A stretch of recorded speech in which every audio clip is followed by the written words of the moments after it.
Hey everyone, it's a Tuesday and I've got a brand new daily devotional for you today.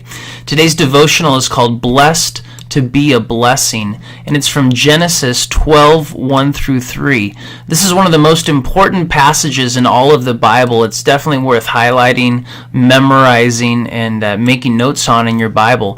It's a passage that controls much of the Old Testament and New Testament because of the big thing that happens in Genesis 12:1 through 3. Let's take a look at it.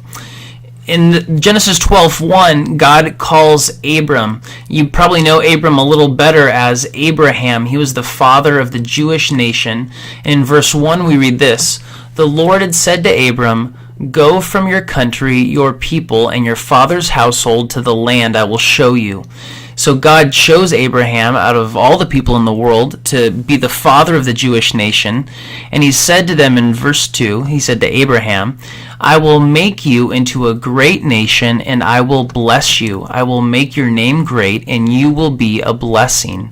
Verse 3, "I will bless those who bless you, and whoever curses you I will curse, and all peoples on earth will be blessed through you." And what we find in this passage is that God had blessed Abraham, and then by extension his ancestors, the Hebrew nation. He had blessed them, which just simply means he had done good things to them and for them, and he had gifted them so that they would be a blessing. And this is our principle. God blesses us so that we can bless others. The New Testament tells us that as Christians, we are Abraham's true ancestors. We are the sons and daughters of Abraham. And so that means that this promise that God would bless Abraham, that he would bless Israel, is our promise that God blesses us. And when I talk about God blessing us, we might think of that in a lot of different contexts. You might think of the fact that God has blessed you financially. He's blessed you with possessions like a home and fun things. He's blessed you with a family. He's blessed you with an intellect. He's blessed you with all sorts of abilities and things that you can do. And God has blessed you with those things, not so that you can just sort of hoard them for yourselves, but so that we can bless others. That's why we have been blessed so much as Christians.